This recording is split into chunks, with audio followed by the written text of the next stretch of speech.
Welcome to this lecture series on eukaryotic gene expression, basics and benefits.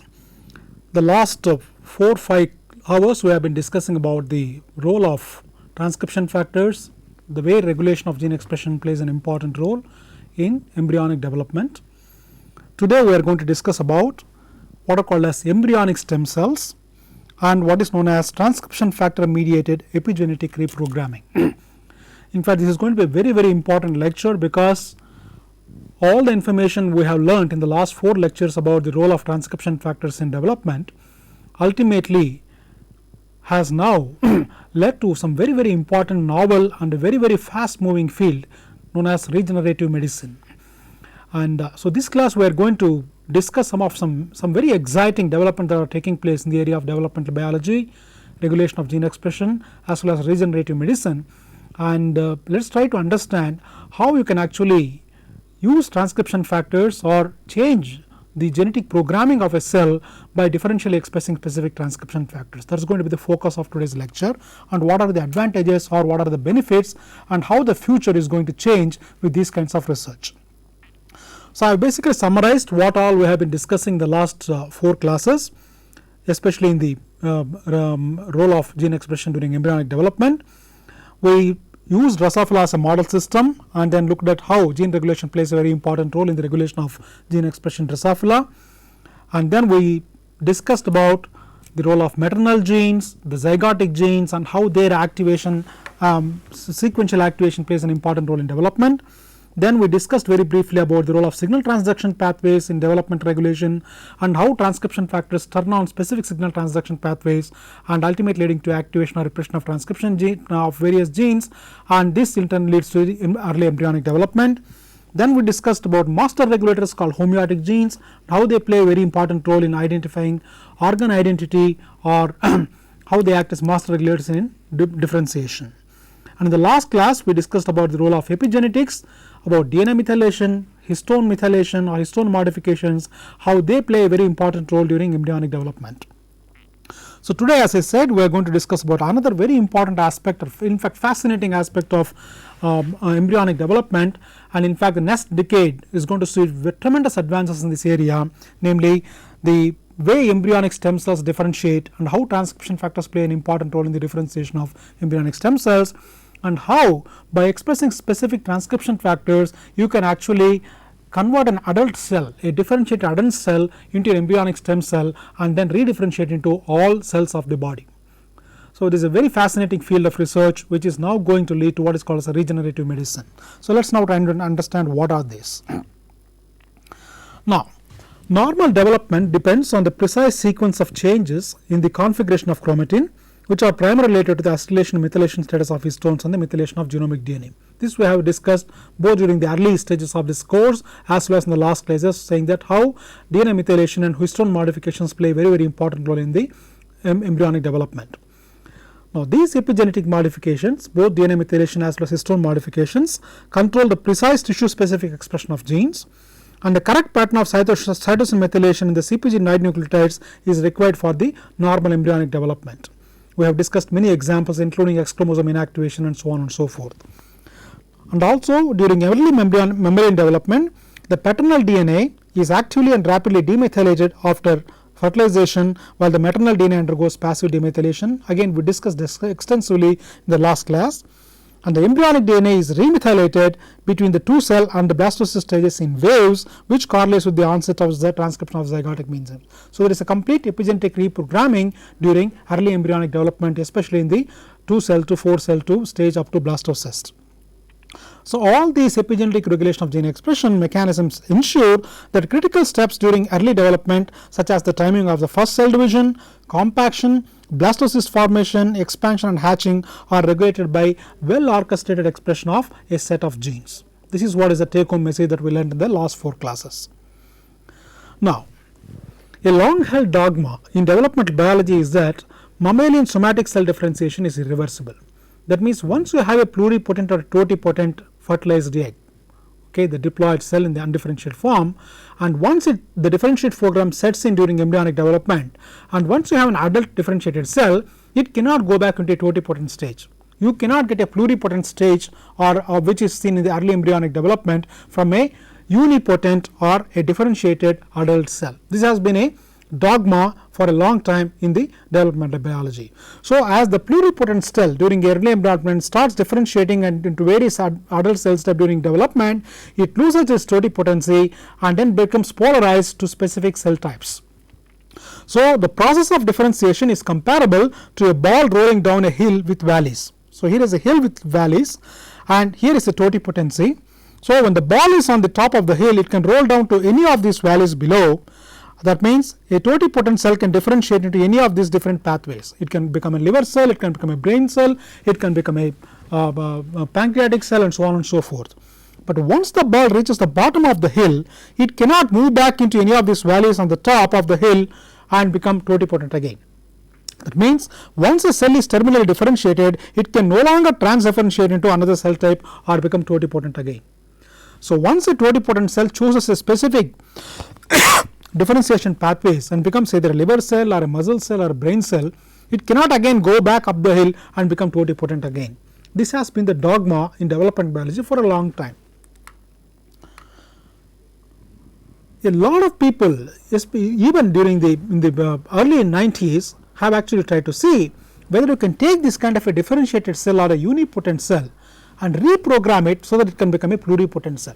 This has been one of the major challenges in the area of developmental biology. That means, can you take a differentiated cell and make it into a pluripotent cell which you see during the early embryonic development. This has been a major challenge.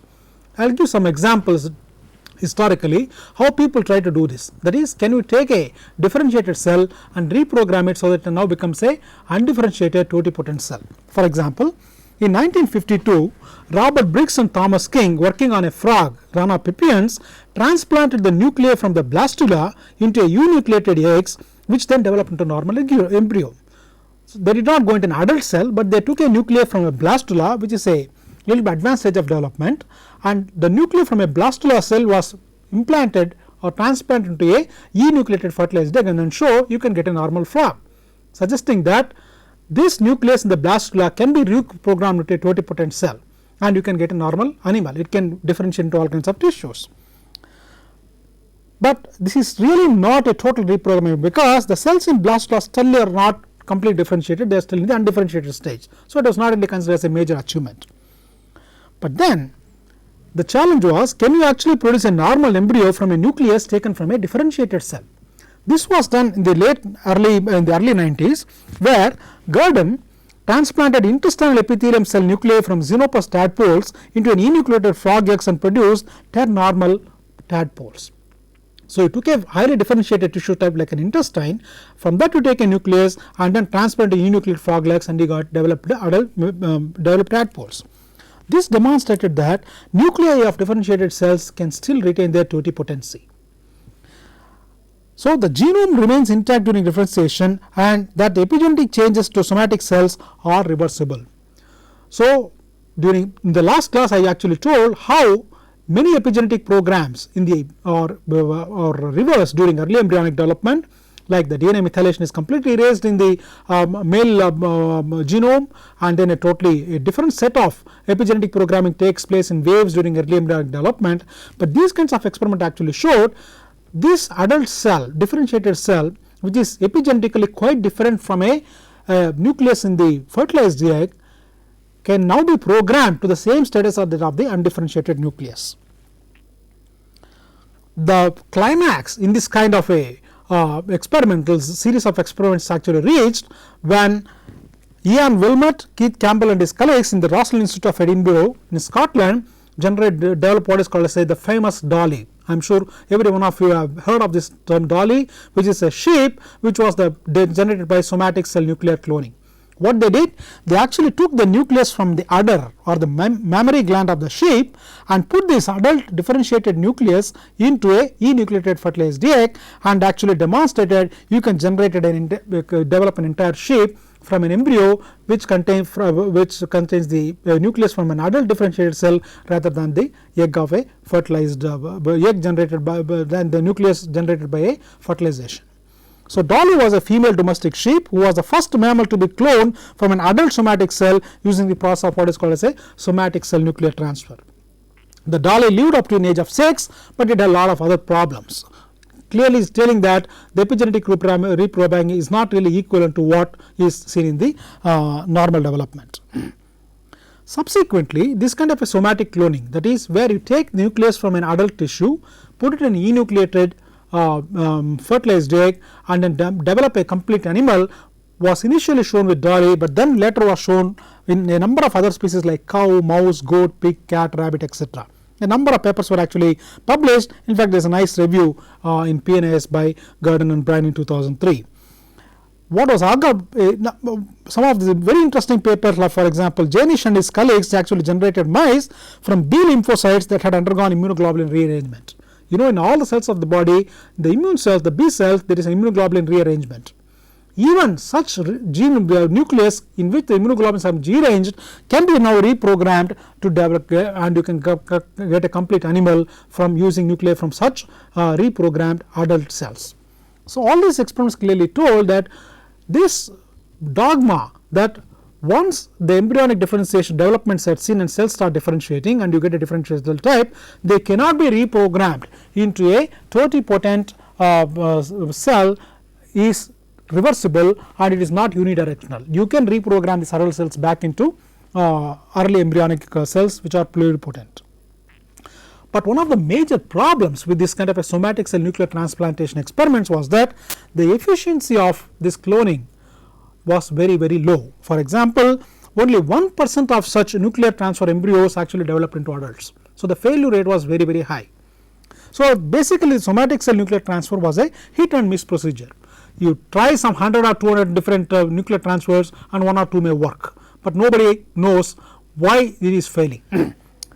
So, although the efforts of Briggs, King, Gurdon, Wilmette, they are all very significant, because although the failure rate was very high, it was very significant because it demonstrated for the first time that cell differentiation is not irreversible and differentiated nuclei can be reprogrammed to achieve totipotency. This was one of the most important observations that came out of all these experiments, although the failure rate was very high.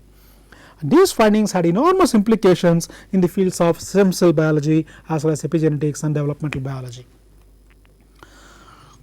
Now, let us see what exactly is happening in the somatic cell nuclear transplantation experiments. Now, the expression profile of a differentiated cell is completely abolished and a new embryo specific expression profile is established to drive embryonic and fetal development.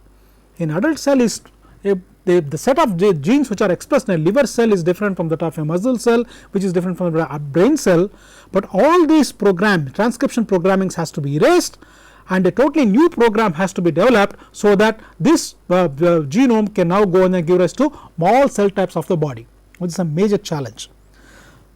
Basically, this involves abolishing the expression of about 8,000 to 10,000 genes of the somatic cell program and initiation of embryonic program with approximately 10,000 genes, and you can see the challenge here. The expression of about 8,000 to 10,000 genes which are specific for that particular tissue type has to be abolished, and a new set of genes have to be expressed which lead to normal embryonic development. Pre-zygotic reprogramming includes erasure of somatic cell epigenetic modifications and followed by post-zygotic establishment of embryonic modifications. So, all these things, unless all these things happen correctly, you will not get a proper embryonic development. That is why the failure rate is very high. In addition, other post-zygotic reprogrammings which involve X chromosome inactivation, adjustment of telomere length, all this has to happen if an adult nucleus has to differentiate into develop into normal embryo, has to be generated from a adult nucleus, differentiated cell nucleus. So, while these experiments were going on, so on one hand scientists were trying to see if you take a nucleus from an adult differentiated cell and put it back in a fertilized egg environment, can it give rise to all cell types? Can it give rise to a adult normal embryo leading to adult? While this is going on, somatic cell nuclear transplant experiment going on the other hand, people are also trying to understand how pluripotent stem cells or what are called embryonic stem cells develop into various cell types. So, the story of stem cells were being very actively pursued by another group of scientists. Now, let us see what are these stem cells. Stem cells are nothing but undifferentiated cells that can reproduce themselves indefinitely and under appropriate conditions develop into a variety of differentiated cells with specified functions. This is what happens during normal embryonic development. As the fertilized egg develops, starts dividing and keeps on developing a ball of cells like morula, blastula and so on and so forth, slowly the cells start losing totipotency and then become to go towards unipotency. So, until a certain stage of embryonic development, the cells, all the cells of embryo will remain totipotent. That means they can differentiate into all three germ layers, ectoderm, endoderm and mesoderm. So, the such cells which have totipotency are known as the embryonic stem cells or the EC cells, ES cells. The two important characteristics of such stem cells are self-renewal, that is they can keep on dividing in a totipotent stage, and pluripotent stage. They have to keep on dividing, but they should also retain their pluripotency. These are the two important characteristics of a stem cell. So, a stem cell is a clonal self-renewing entity that is multipotent and thus can generate several differentiated phenotypes. So, as the cell keeps on dividing, it should be able to generate the same its own kind of stem cells again and again. This is what is self-renewal. At the same time, some population of the stem cell should be reprogrammed into terminally differentiated cells. So, these are the two important properties of the stem cells. It can, on one hand, it should keep on repopulating its own stem cell phenotype. On the other hand, some of these stem cells should differentiate into specific phenotypes. There are two major types of stem cells. One are called the embryonic stem cells and are called the adult stem cells. The embryonic stem cells usually are derived from 4 to 7 day old embryo, usually when the development has proceeded up to the stage of a blastocyst, and they have the ability to form virtually any type of cell found in the human body. So, these are called embryonal stem cells. Adult stem cells. The adult stem cells are much more specialized than embryonic stem cells. They are found in the majority of the tissues and organs in our body and are generated from the mature cell types within that particular tissue or organ. They have a restricted ability to produce different cell types and to self-renew. For example, adult stem cells are present in tissues where cell turnover is very high. Skin, for example, there is a continuous loss of cells in the skin, therefore, new skin cells have to keep on getting regenerated. So, you need to have stem cells in the skin, otherwise if there is some damage happens in the skin, you cannot get a new skin. Similarly, bone marrow, the bone marrow has to continually produce various blood cells, various cell types in the blood, therefore, there have to be stem cells in the bone marrow. Similarly, digestive tract, there is a continuous turnover of cells in the digestive tract, old cells are getting destroyed and new cells are being formed. So, in many of these adult tissues where there is a very high turnover, you need to have stem cells so that these cells have to be repopulated again and again. But the difference between an adult stem cell and embryonic stem cell is that a stem cell which is present in the skin cannot give rise to intestinal cell. Similarly, a stem cell which is present in bone marrow can only give you the various blood cells, it cannot go and form a skin cell. So, their ability is very restricted, unlike an embryonic stem cell which can differentiate into any cell type. So, these are the two major distinctions between an embryonic stem cell and an adult stem cell. So, let us now concentrate on the embryonic stem cells. As I said, the embryonic cells are derived from when the embryo has actually reached a blastocyst. As the fertilized egg starts dividing, you get a ball of cells called morula, then it reaches the stage of blastula, and in the blastula you have what is called an inner cell mass, and it is in this inner cell mass which has the pluripotency. And it is the cells of the inner cell mass which are known as the embryonic stem cells, because if you now take these inner cell mass cells and culture them appropriately, they can differentiate into cells of all three germ layers, namely ectoderm, endoderm and mesoderm. So, the concept of stem cells, that is, during embryonic development there are what are called as stem cells, dates back to 1960s when researchers were trying to do bone marrow transplants as well as study a group of cells known as teratocarcinomas, which are basically tumors derived from embryo. The tumors which are derived from developing embryo are called as teratocarcinomas. Now, these teratocarcinoma cells could be grown in cell culture indefinitely, and they could also be induced to differentiate into specific cell types, and therefore, these are known as the embryonal carcinoma cells or EC cells. Remember, EC cells are different from ES cells. The EC cells became very useful tools to understand early embryonic development. However, they harbored genetic mutations and therefore, they exhibited abnormal karyotypes. It therefore became necessary to isolate pluripotent embryonic stem cells directly from the inner cell mass of developing embryo, because the EC cells were not really giving the actual picture that is happening during embryonic differentiation, because these are actually tumor cells, and the karyotype is quite different, and they did not exactly behave like the embryonic stem cells of a normal embryo. So, 3 people made a very important contribution for the study of embryonic stem cells and their applications. These are Mario Capicchi, Martin Evans, and Oliver Smithies. All of them were awarded jointly Nobel Prize in the year 2007 for their discovery of introducing specific gene modifications in mice by using embryonic stem cells. Now, let us now focus for this lecture only on Martin Evans and see what exactly did he do. Now, the background for Martin Evans' work comes from Leroy Stevens' laboratory in Jackson Laboratory. What he actually found is that when one particular strain of mice, they have a very high propensity to develop testicular tumors, and such tumors actually contain pluripotent cells. This was observation from the laboratory of Leroy Stevens. This what he showed is that these cells from this particular mouse develop into embryoid bodies, that is aggregates of embryonic cells, and when transplanted, such aggregates could induce solid tumors which contain many different cell types. That means, although it is tumorigenic, these cells had the capacity to differentiate into any different cell type, namely the ectoderm, endoderm, and mesoderm derived cells. So, a few years later, it was shown that such tumors were actually differentiated from undifferentiated embryonal carcinoma cells, or the EC cells, which we just discussed. Some of these are important papers which actually were published during the early 1950s and 60s. Martin Evans found this observation very, very interesting, that is, there are certain tumor cells which behave like embryonic stem cells because they can differentiate into any cell type. They can give the cells of ectodermal origin, endodermal origin, mesodermal origin, that means they are totipotent. So, he took these CC cells from Leroy Stevens' lab, and when he injected them into blastocyst and reimplanted them into foster mice, they generated offsprings that were chimeric with contribution from embryonic cells in nearly every tissue. These are very, very important experiments. What Martin Evans did, he took these embryocarcinoma cells and then injected into blastocysts and found that these embryonal carcinoma cells can actually repopulate all the tissues of the body. Although, because they are of tumor origin, they actually develop tumors.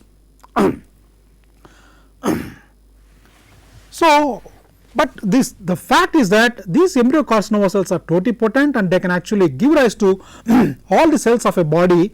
Gave a very important thing that these EC cells probably have specific markers that are very, very important for the embryonic stem cells. So, using monoclonal antibody, Martin Evans actually characterized cell surface molecules which are present in these embryonal carcinoma cells and their normal counterparts, thus identifying what are the molecular markers for early differentiation. So, these are some of the very, very important work that went on to characterize embryonic stem cells. So, Martin Evans actually identified what could be the molecular markers that are expressed on the surface of early embryonic development embryonal cells which are pluripotent. The results suggested that normal cells with a similar phenotype as EC cells can be found and used for experiments, and in 1980 Evans teamed up with the embryologist Mort Kaufman to combine cell culture and embryo manipulations. So, once he identified some specific markers on the EC cells which are also present in certain embryonal cells of a very, very early development stage, he started to see whether we can culture such cells which can retain their pluripotency. So, he started culturing cells from blastocysts and started to get EC like cells which form teratomas in vivo and were differentiated into various cell types in vivo, and these are the cells which he named as embryonic stem cells, or the ES cells. Now, what is the importance of these ES cells? Why people are after these ES cells?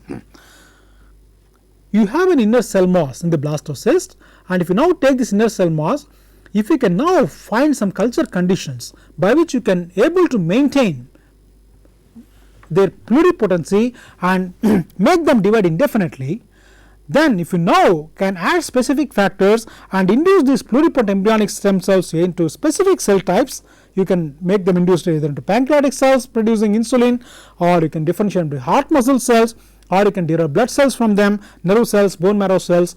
If you can do this, then you have achieved wonders.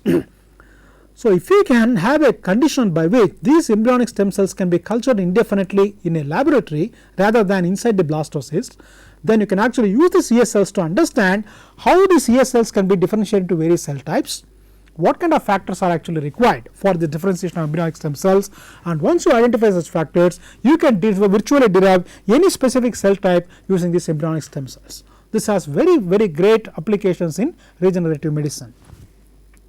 So, the ES cells have tremendous potential both as research tools to understand the mechanism by which transcription factors induce cell differentiation during development as well as in regenerative medicine. So, the ES cells became very important.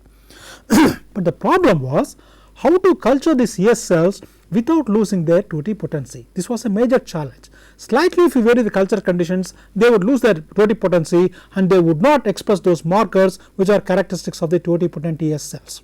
So, one has to develop very careful culture conditions to retain the totipotency of these ES cells.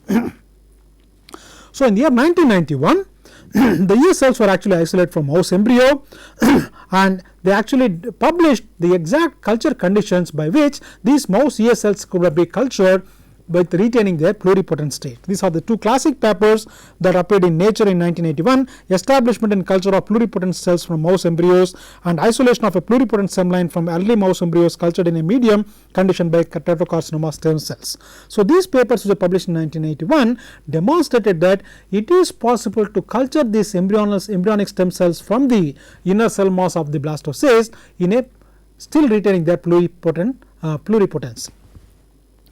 Remember, this was in 1981, they could demonstrate the mouse embryonic stem cells can be cultured in vitro in a totipotent state, but it was only in the year of 1998 a similar thing could be achieved with human embryonic stem cells. So, it was only in the year 1998 researchers led by James Thompson at the University of Wisconsin developed a technique to isolate and grow human embryonic stem cells in culture. So, from 1981 it took this many years up to 1998 to culture actually human embryonic stem cells the same way Martin Evans demonstrated for mouse embryonic stem cells. So, it is not very easy to culture these embryonic stem cells of mouse or human origin exactly the way as they developed during embryonic development in the blastocyst. Retaining pluripotency was a major challenge.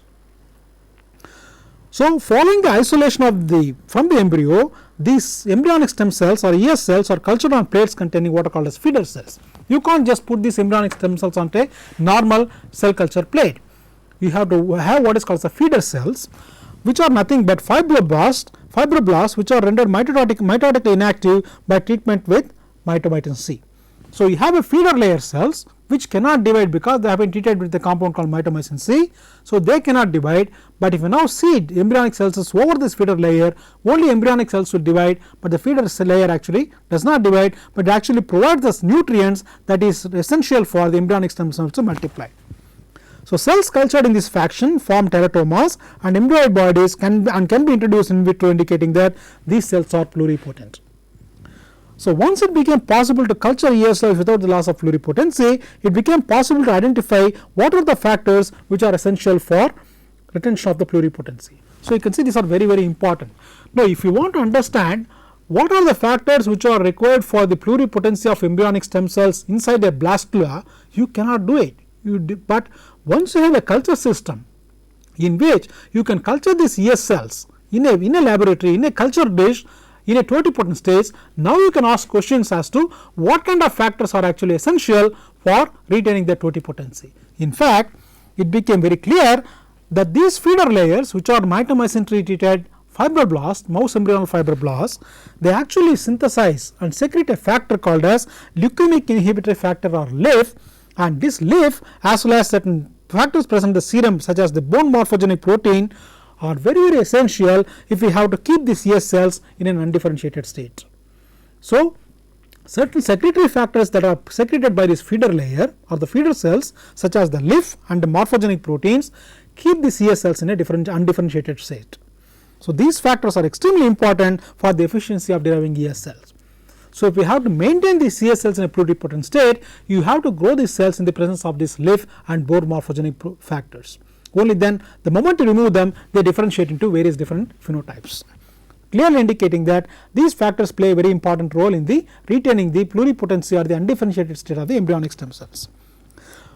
Deriving mouse ES cells and culturing them without loss of pluripotency was a major challenge. As I said, 1981 Martin Evans published these papers, and it took more than 17 years, only until 1998 that a similar thing could be achieved with human ES cells.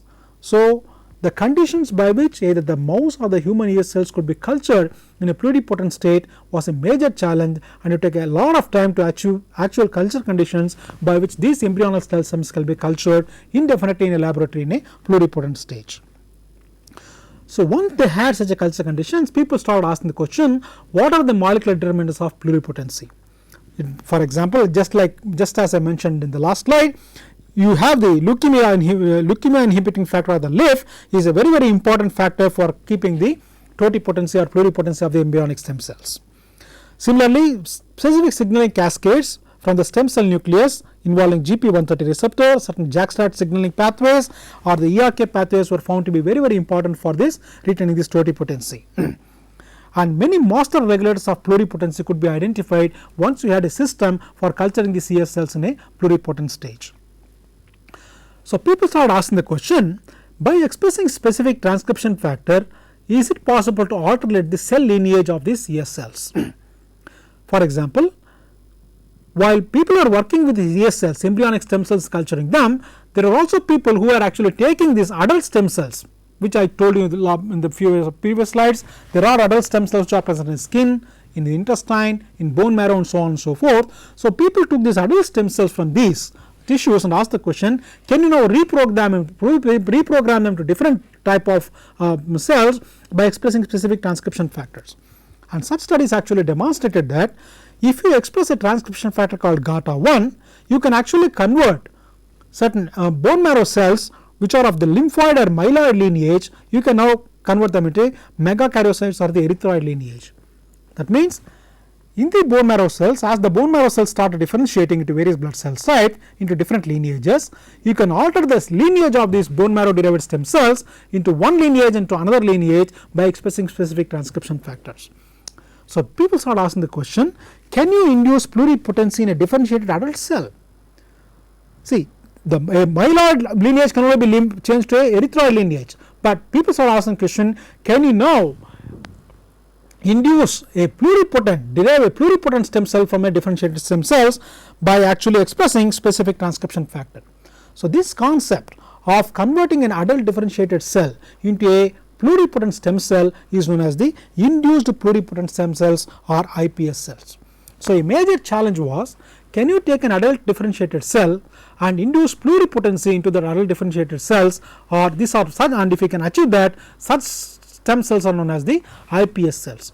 So, you have the embryonic stem cells, you had adult stem cells, now you are having new kind of cells called as IPS cells or induced pluripotent stem cells, which are nothing but adult differentiated cells which have been reprogrammed by expressing specific transcription factors so that they can now become pluripotent stem cells.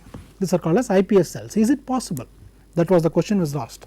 So, you have a pluripotent stem cell, during the course of development they lose their pluripotency and they become a unipotent cell. This is what is happening in the normal course of development. Now, what we are asking, can you now take such a differentiated unipotent cell and by expressing specific transcription factors, can you now reprogram it into a pluripotent cell? This is the question we are asking now. So, once you have people with all the cell culture techniques available, people started looking at all these things and see what kind of conditions can induce an adult differentiated cell into a totipotent or a pluripotent stem cell. And such studies revealed that several proteins play a very important role in reprogramming frog oocytes, and their identity may well give clues to the overall requirements of reprogramming in other species as well. So, people are using a wide variety of model systems, frog oocytes, or people were using adult stem cells or embryonic stem cells, EC cells. All these cells are being used to ask the question, what are the factors that are involved in retaining the pluripotency, and what are the factors that are involved in the differentiation of these stem cells into various differentiated phenotypes. For example, ISWI, a protein, has been shown to be involved for the activation of the OCT34 transcription factor, which was found to be expressed only in the undifferentiated cells. So, the expression of OCT34 became a marker for an undifferentiated stem cell, because this OCT34 was never expressed once this stem cell differentiated into a differentiated cell type. So, like this, by looking at various proteins that are getting expressed in undifferentiated cells, people started identifying markers which are by simply looking at the expression of these markers, you can say whether this cell is a totipotent or pluripotent or not. And proteins like ISWI and BRG1 were actually chromatin remodeling ATPases, indicating that crucial role, the chromatin remodeling has a very important role in this reprogramming these adult stem cells, adult differentiated cells into specific stem cells. Another very important thing that came out of some of these studies is that a transcription factor called NANOG which is nothing but a homeobox transcription factor, was found to be specifically expressed in the early mouse embryos as well as ES cells, and is one of the key players that is required for maintaining the pluripotency of ES cells. So, by looking at what kind of factors are getting expressed in the undifferentiated cell versus differentiated cells, people slowly start identifying what are the crucial transcription factors which are required for maintaining the pluripotency as well as those which are required for differentiation of this pluripotent stem cell to various cell types. So, OCT4 is one transcription factor that was shown to be expressed only in the undifferentiated cells. NANOG is another transcription factor which is shown to be expressed only in the early embryonic cells which are pluripotent. Many studies now, so more studies were actually conducted to see what is the effect of this NANOG expression on these ES cells. They found overexpression of this NANOG in mouse ES cells enabled them to undergo self-renewal even in the absence of leukemia inhibitory factor. I told you the feeder layer actually produces the leukemia inhibitory factor or the LIF, and this LIF is actually essential for keeping these ES cells in a undifferentiated set. But now people found out you do not require LIF if you express the NANOG in the ES cells. That means the function of LIF can now be taken over by NANOG. Similarly, overexpression of NANOG in human ES cells enable growth without feeder cells. You do not even need the feeder cells if you can have ES cells which are expressing NANOG. NANOG can keep the ES cells in an undifferentiated cell, which is actually done by LIF secreted by the feeder layer.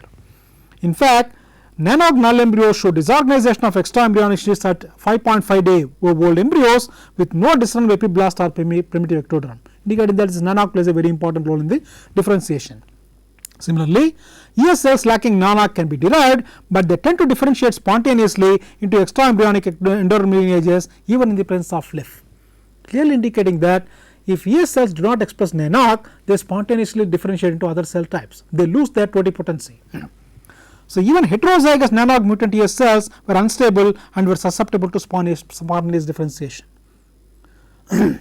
Similarly, RNA mediated knockdown, we will discuss some of these things in the next few classes.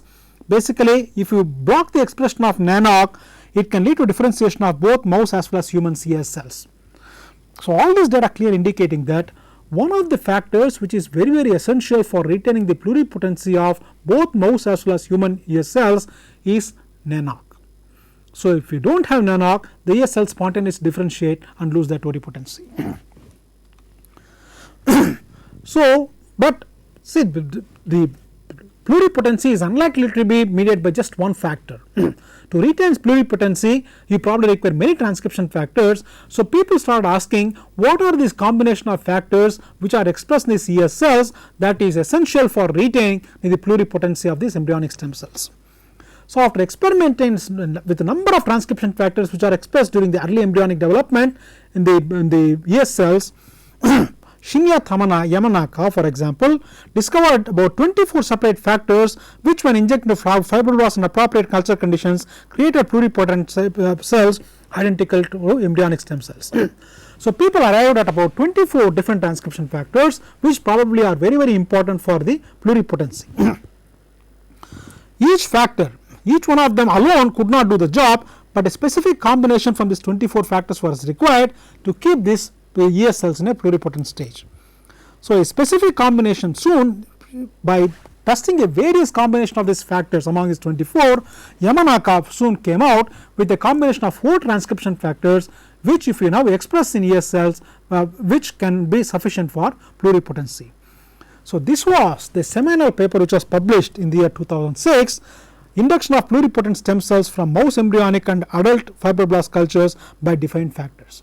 What Yamanaka actually shown is that you can generate induced pluripotent cells, induced pluripotent stem cells by expressing 4 different transcription factors. What is shown in this paper is that you can take adult fibroblasts which are highly differentiated adult cell types, and if you now express 4 transcription factors in this adult fibroblast, you can now convert them into stem cells which are identical to the embryonic stem cells.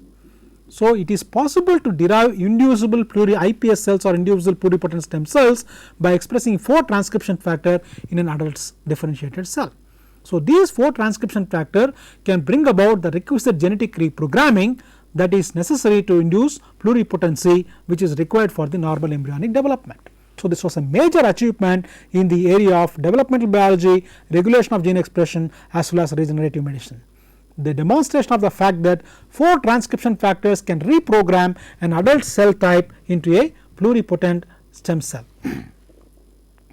So, these are the 24 different transcription factors which he studied, and from these 24 different transcription factors he demonstrated that 4 factors OCT4, SOX2, CMYC and KLF4, if you have these 4 transcription factors are expressed, you can now convert a fibroblast cell into a stem cell, pluripotent stem cell.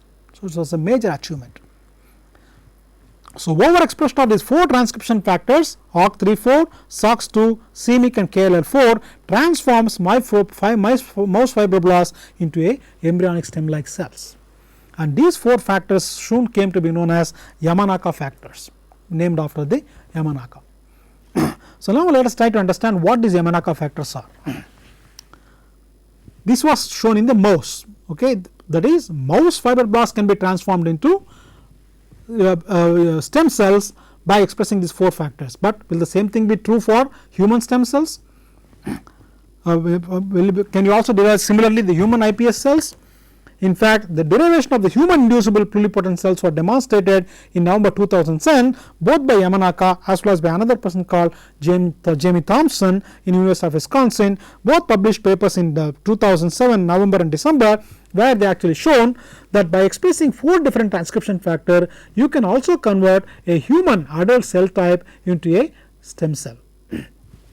So, using retroviral vectors, Yamanaka expressed OCT34, SOX2, KLF4, CMYC, that is the same 4 transcription factor which he showed if you express in mouse fibroblast can be converted into a pluripotent stem cell or the iPS cell, and the same 4 transcription factors can also convert a human fibroblast into a human stem cell or the human iPS cell, whereas Thompson used a slightly different combination of transcription factors. He used OCT4, SOX2, but instead of using KLF4 and MYC, he used NANOC and another gene called as Lec-28. So, using these 4 transcription factor, he could generate human iPS cells from a differentiated cell. These are known as the landmark papers in the area of developmental biology and regenerative medicine, where they could demonstrate by simply expressing 4 transcription factors you can convert an adult differentiated cell type into a stem cell like phenotype capable of generating all 3 different germ layers and all tissues of a adult animal, and you can generate an entire embryo, entire adult from these kinds of a reprogrammed cells. So, what are these Yamanaka factors? They are nothing but they are transcription factors or they are master regulators. Let us briefly understand what these Yamanaka factors are. As I said, OCT4, SOX2, KLF4 and CMYC are the 4 factors which you express in an adult differentiated cell. You can convert them into a you can reprogram them into a pluripotent embryonic stem cell like stem cell, which are known as the inducible pluripotent stem cells. Now, OCT4 is nothing but it is a POW domain containing transcription factor. Oocytes, fertilized embryo, ICM, epiblast, ES cells and germ cells, all of them express this OCT4. It is very crucial for maintenance of pluripotency. It homodimerizes and heterodimerizes with other cofactors such as SOX2 to regulate the embryonic stem cell state, and deletion in the ES cell results in the loss of pluripotency and embryonic lethality. So, these are the important functions of OCT4. Now, SOX2 is nothing but an SRY related HMG box containing DNA binding protein. It is also expressed in oocytes, inner cell mass, epiblast, germ cells, multipotent cells of extraembryonic endoderm as well as cells of neural lineage, brachial arcus and gut endoderm, and it regulates the pluripotent state, and deletion of SOX2 in ES cells results in the loss of pluripotency and also results in the mouse embryonic lethality. KLF4 again is a member of Kruppel like factor of family of transcription factors. It is enriched in the gut, skin and ES cells. It is also expressed in the cells of blood such as B cells and monocytes. It is a tumor suppressor and oncogene that functions in regulation of cell differentiation, cell growth and cell cycle. Again, if you delete KLF4 in the mouse, it leads to postnatal death primarily because of skin barrier deficiencies, and mice also have an intestinal and hematopoietic phenotype. indicate they are all important master regulators. Similarly, c-MYC is a basic helix loop heavy transcription factor.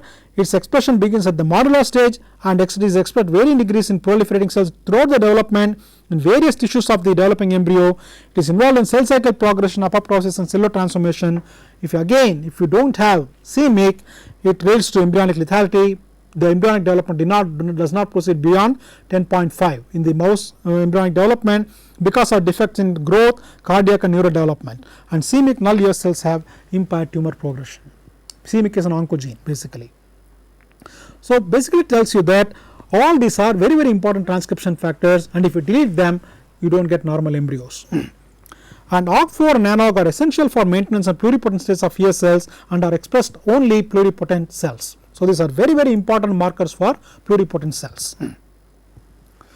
So Yamanaka and others, once these two landmark papers were published, following this, Yamanaka as well as many others have derived actually iPS cells from a variety of tissue types, either liver cells, stomach or brain, and turned them into various other cell lineages. They could derive these iPS cells from a number of other adult tissue cell types. And in fact, one major challenge was to see that the stem cell that have derived by reprogramming these adult cell types into stem cell like cells, are they identical to the embryonic stem cell which are normally present in the blastocyst. So the best way to do is to compare the gene expression profile of the normal embryonic stem cells which are present in the blastocyst and the gene expression profile of an iPS cell which is actually a reprogrammed stem cell derived from the adult cell. So what you do what is called a microarray experiment. Again we will discuss this in the later stages of our class. So basically you look at what kind of genes are expressed in embryonic stem cells and what kind of genes are expressed in these iPS cells. When they did that, you can see the embryonic expression profile of ES cells is very similar to that of iPS cells. That means the gene expression profile of these iPS cells is very identical to that of embryonic cells, whereas the mouse embryo fibroblast from which the iPS cells were derived has a completely different set of gene expression profile. So by expressing 4 transcription factors, you can change this particular gene expression program into this program which is very identical to that of embryonic stem cells. So there is a total reprogramming. The entire gene expression profile has been changed to that of ES cells from that of a adult cell size. So the transcription profile of a iPS cell is very similar to that of a ES cell. They also asked about what about epigenetic reprogramming of these iPS cells. So you do what is called as a chromatin immunoprecipitation technique. Again we discussed in the previous classes, and actually examine for example the trimethylation of the lysine 27 or lysine 4. And when they did that in about 16,500 promoters, again they found that this lysine 4 and lysine 27 trimethylation pattern is exactly the same in both iPS cells as well as the ES cells, clearly indicating that you have these iPS cells are very identical to that of the embryonic stem cells. They also looked at the DNA methylation in the promoters of OCT4 and NANOG, and they found that if you now look at the fibroblasts from which the iPS cells are derived, you can see it is the cytosines here, the CPGs are highly methylated in the fibroblasts in the OCT4 and NANOG promoters. But the moment you convert these fibroblasts into iPS cells by expression of this 4 transcription factor, these 2 promoters are highly hypomethylated, and it is very similar to that you normally see in the embryonic stem cells. So the DNA methylation pattern, the histone methylation pattern, the gene expression profile are all identical to that of embryonic stem cells in the iPS cells. So how do these 4 factors convert a fully differentiated cell into a embryonic stem cells? So it is hypothesized that when you have this normal somatic adult differentiated cell, if you now express just c-MYC, c-MYC is an oncogene, and if you overexpress an oncoprotein like c-MYC, it should now become a cancerous cell or a tumor cell. That is what happens if you express only c-MYC. But now along with c-MYC, not only it converts somatic cell tumor cells, it also induces apoptosis or senescence of the when you overexpress c-MYC. But along with c-MYC, if you now express KLF4, it actually prevents the apoptosis or senescence of the somatic cells. Now in addition, now if we express OCT3 or 4, instead of somatic cells now becoming tumor cells, in the presence of these 3, now the somatic cells now become nullipotent ES like cells. So MYC alone will convert somatic cells into tumor cells. It also induces apoptosis and senescence, but if you have KLF4 you can block this. But if you have OCT4 also expressed along with these two, instead of somatic cells becoming tumor cells, they now become ES like cells. And if you now express one more factor, SOX2, these ES cells now really become the fully pluripotent iPS cells. So this is the mechanism by which these 4 transcription factors are converting a differentiated somatic cell into a pluripotent iPS cells. There are a number of criteria to actually demonstrate that you have actually derived an iPS cell. I will not go into the details. For example, a truly inducible pluripotent cell should be positive for alkaline phosphatase staining, and it should also express pluripotency transcription factors like NANOG. It also should have expressed some very specific cell surface antigens like TRA181, TRA160, SSCA3, SSCA4. Only then you can say you have actually derived 2 iPS cell. Many endogenous pluripotency associated genes I have listed here like SOX2, NANOG, they all have to be expressed. Only then you can say you have actually derived a iPS cell.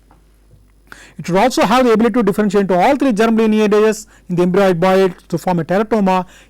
That is, if you take these iPS cells and inject into a nude mouse, it should form a tumor, and this tumor should have all 3 germ layers: ectoderm, endoderm, mesoderm. And the DNA methylation pattern should be completely erased, and as I showed in the previous slide, the promoters such as OCT4 and SOX2 should be completely hypomethylated.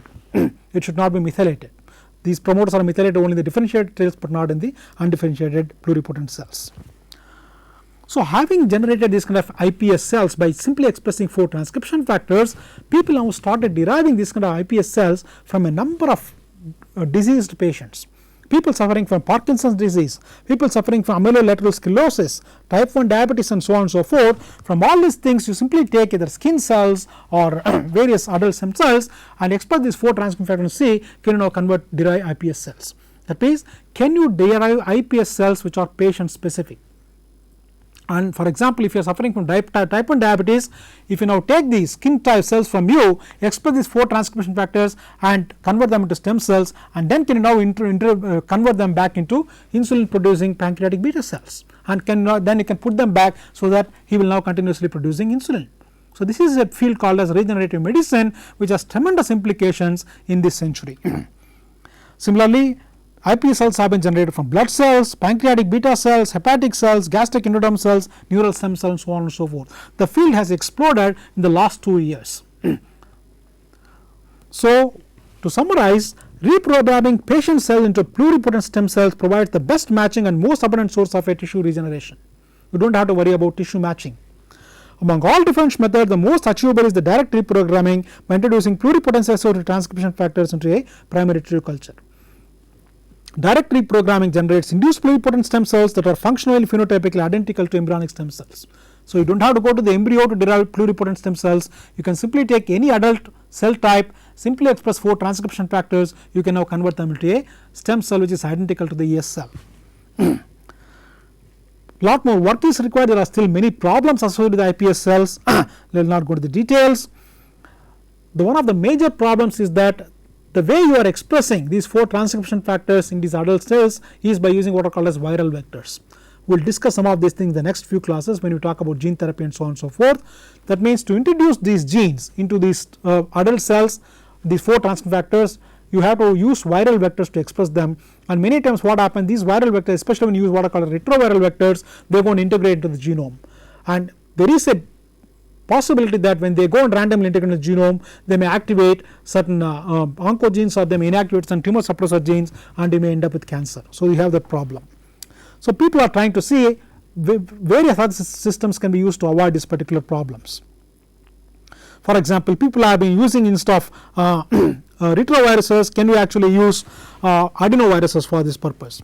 Or there are certain other people are actually using proteins themselves, can it be directly transfected? You don't have to express genes, can you express for example NANOG directly, can you express OCT4, can you express OX protein itself can be directly transfused into the adult cells, and they can be induced into iPS cells. This is a paper which actually shows generation of induced pluripotent cells by using recombinant proteins. You do not have to transfect genes anymore.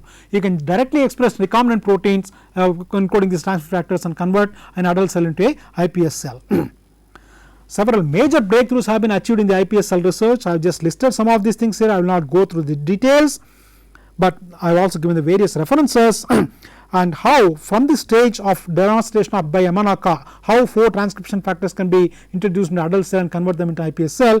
A number of improvements have been made to see how you can make this iPS cell generation more safe. As I said, can you reduce the number of transcription factors instead of 4, can you make it through, can 2 factors do the job?